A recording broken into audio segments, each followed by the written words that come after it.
Chers amis, bonjour. Nous allons voir dans cette vidéo la prescription de la solution orale de morphine en pratique. Alors, nous savons que dans notre pays, nous disposons de deux types de solutions.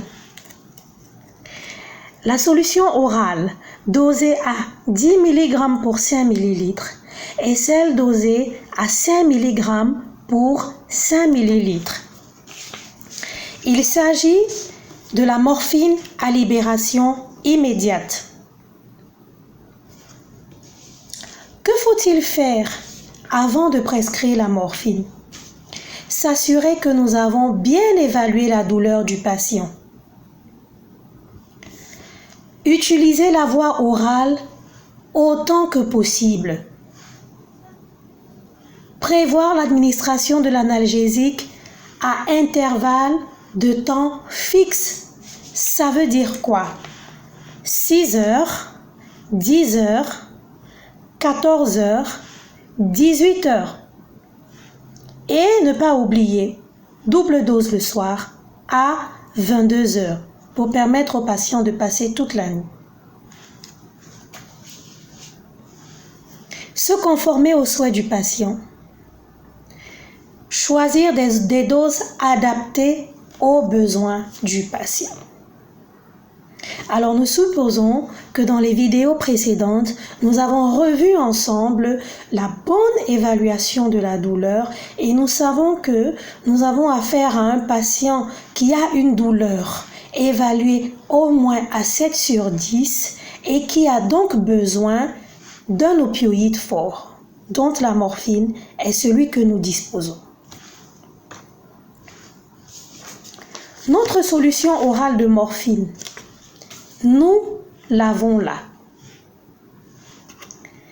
Il s'agit généralement d'une solution verte lorsqu'elle est dosée à 5 mg pour 5 ml. Il nous a été recommandé de commencer par la dose de 5 mg toutes les 4 heures en général.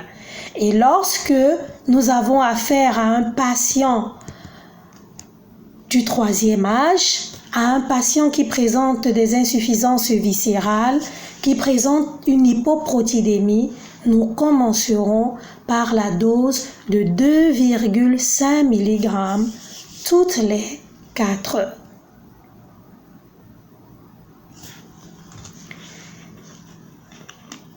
Le bouchon est généralement gradué. Alors, il faut bien éduquer le patient en lui montrant le niveau de la solution qu'il devra verser dans le bouchon. Pour un patient pour lequel nous allons commencer le traitement à la dose de 5 mg pour 5 ml, il faudra donc s'arrêter à la moitié du bouchon puisque celui-ci va jusqu'à 10 ml.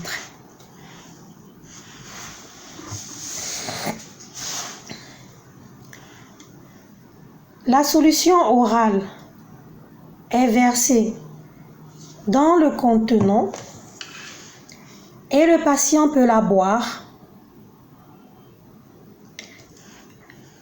non diluée, avec de l'eau, avec du jus, selon ses désirata.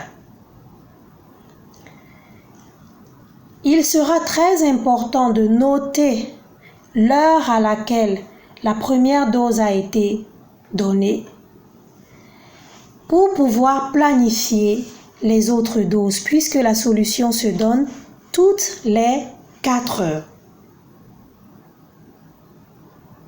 À heure fixe. N'oublions pas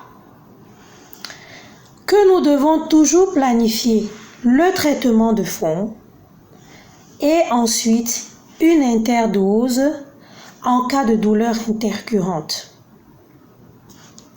Si nous avons planifié pour notre patient 5 mg toutes les 4 heures, prévoir une autre dose entre les prises si douleur. Et souvenons-nous qu'au-delà de 2 interdoses, il faut augmenter la dose de fond de 30 à 50%.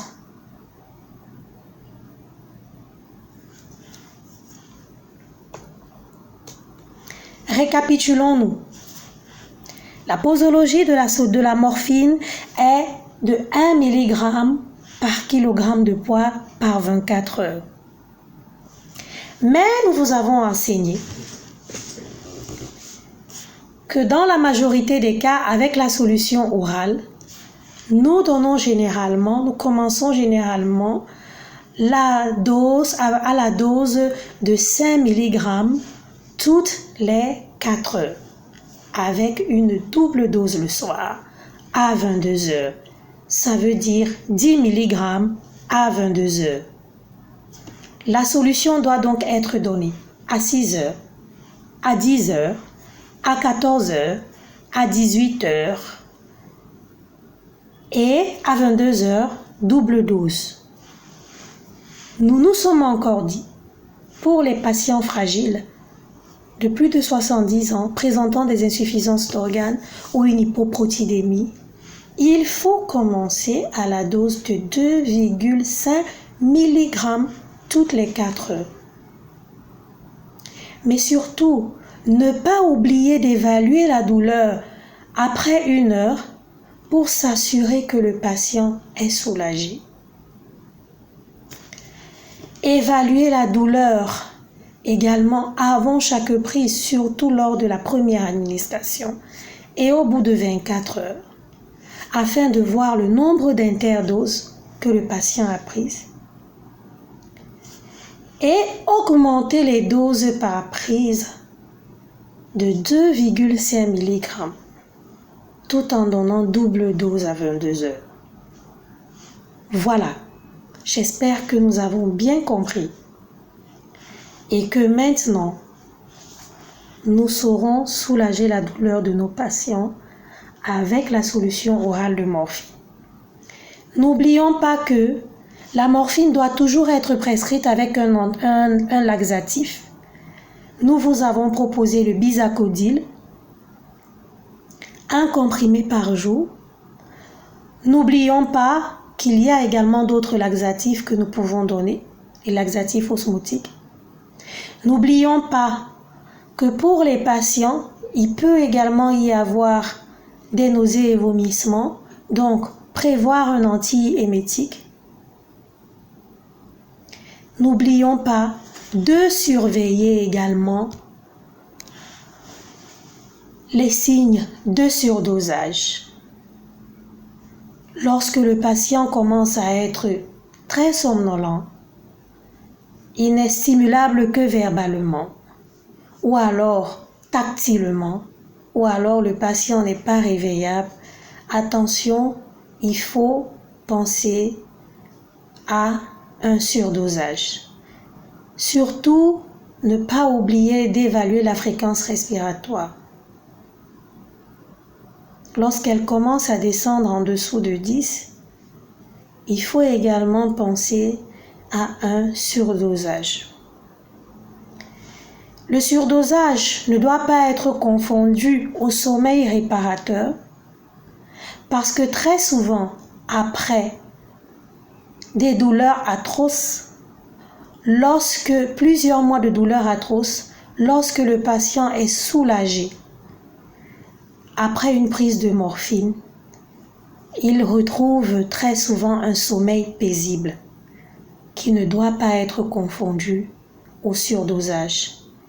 En cas de surdosage, on évaluera principalement la fréquence respiratoire et l'échelle de sédation qui doit être supérieure ou égale à 2, c'est-à-dire lorsque le patient est somnolent et n'est stimulable que tactilement avec une fréquence respiratoire en dessous de 10.